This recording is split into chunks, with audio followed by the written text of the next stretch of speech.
Good afternoon, everyone. Well, first, I want to say sorry because my camera does not work. So you people will have to see this blackness for 20 minutes, but thankfully we have slides. So that.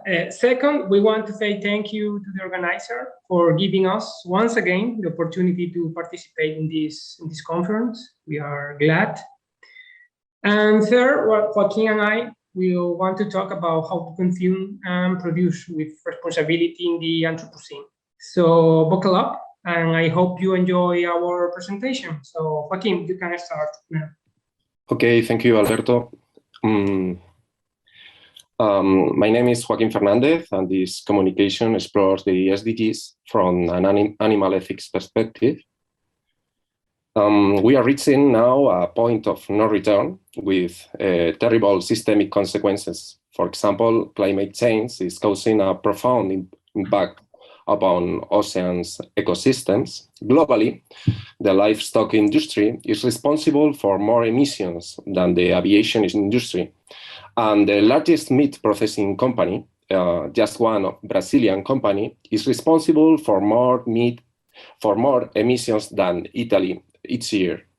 Therefore, eating less meat is one of the best ways to reduce our impact on global warming of climate change, and government policy should reflect this. Therefore, responsible consumption and production is one of the keys to achieve the SDGs. Our research highlights the consequences of animal product consumption. The effects on biodiversity, deforestation, water resource, climate change, and health are decisive.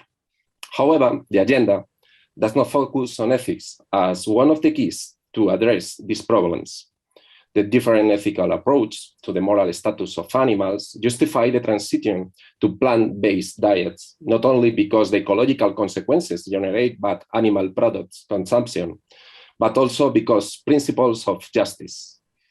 The moral consideration of non-human animals will lead us to a new symmetrical model of relationship between human and non-human animals that will reduce a whole set of systemic ecological impacts.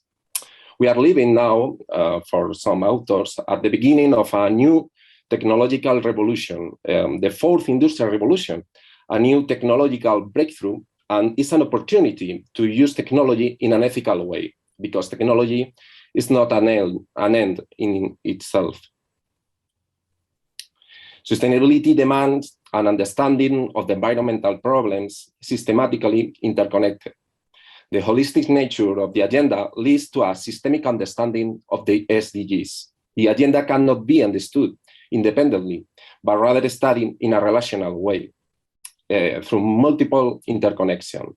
The whole SDGs should not be seen as an additive structure, but as a system of synergic reinforcement, trade-offs, interconnections, synergies. Non-human animals do not have moral consideration in the agenda. However, although this recognition is not explicit, it's evident that the growth in the use and consumption of non-human animals has implications for the SDGs. The intensive use of animals has consequences to the environment, emissions, pollution, to the animal welfare, animal abuse, or negative consequence of intensive production, and animal and human health, zoonotic disease, and inappropriate overuse of antimicrobials. Now we will explore the impacts of animal product consumption in the agenda. First of all, the SDG 3 is health, intensive livestock farming, agriculture for further production, and the extraction of resource and raw materials destroy habitats that used to act as a barrier between humans and non-human animals. By bringing humans into contact with unusual animal species, the possibility of the development of zoonotic disease increase, and everyone is well aware of what happened when this occurred. The next SDG is the 6 is water. The water footprint of animal-based product is larger than the water footprint of plant-based product. This infographics explain this very well.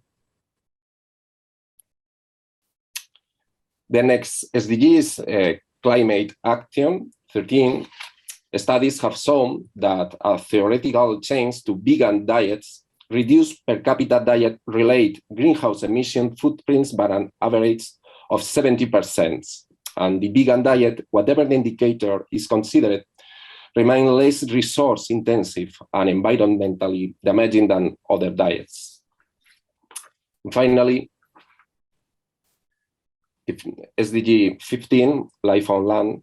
Livestock farming is one of the most negative forces affecting the conservation of ecosystem and biodiversity. The opening of pastures for livestock and the production of soybeans for fodder accentuates the degradation of the ecosystems. We can think in a future agenda with animal ethics in a future agenda. What about animal ethics? We will explore 3 approaches: utilitarianism, deontologic approach, and virtue ethics from an animal ethics perspective. For utilitarianism, consider the interests of human and non-human animals equally. Utilitarianism states that the motivation of human behavior lies in the pursuit of pleasure and escape from pain. Consequently, happiness consists in minimizing suffering. The historical example is found in the thought of Jeremy Bentham. Today, for Peter Singer, if a being suffered, there cannot be moral justification for refuse to take that suffering into consideration. Sentience establishes the circle of moral obligation, erasing the distance that separates human and non-human animals. To set another limit is arbitrary and unjustified inequality. Thus, utilitarianism considers the interests of human and non-human animals equally.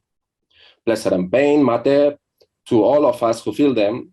As such, it follows that we are obligated to consider at a minimum the interests of those who are capable of feeling pleasure and pain. That is, all those who are sentient. We can then say that sentience is sufficient condition for having interests and having those interests considered equally. Today, we have a British utilitarian philosopher, David Pearce, is also co-founder of the World Transhumanist Association, today Humanity Plus, and argue that we or our future transhuman descendants have responsibility not only to avoid cruelty to animals within human society, but also to alleviate the suffering of animals in the wild. Is maybe an utopia, but is an utilitarian perspective, ethical perspective. For the ontology, there is a clear convergence between human and non-human animals. Kantian deontology or inherent value theories is another ethical proposal. In this case, the difference that establishes the moral consideration is not sentience or non-sentience, but the difference between instrumental value and intrinsic value. Rights establish a framework of justice as opposed to the utilitarian approach. All subjects of a life have inherent value, or inherent value is being the subject of a life that can be experienced in a better or worse way. An example is Tom Regan. The difference between human animals and non-human animals are evident. However, there is a clear convergence. We are each of us the experienced subject of a life, a conscious creature having an individual welfare that has importance to us, whatever our usefulness to others. We want and prefer things, believe and feel things, recall and expect things. And all these dimensions of our lives, including our pleasure and pain, our enjoyment and suffering, our satisfaction and frustration, must be viewed as the experienced subject of a life with inherent value. And finally, for virtue ethics, animals are agents that seek their own good, their own flourishing. It's not only human animals that seek self-realization. It's the same with non-human animals as subject of a life. All animals seek the development of their natures And when we fail to meet needs flowing from the telos, we harm the animal.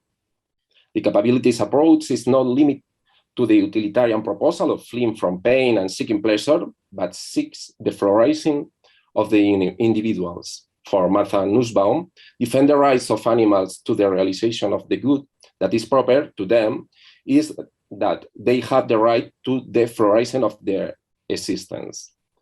I've talked about a new revolution, a new technological breakthrough, and we think maybe that we can use technology for their flourishing. We should, in the future, in the near future, share the benefits of technological progress with them.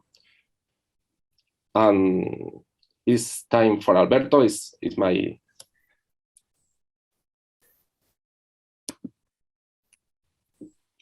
Okay, hi again.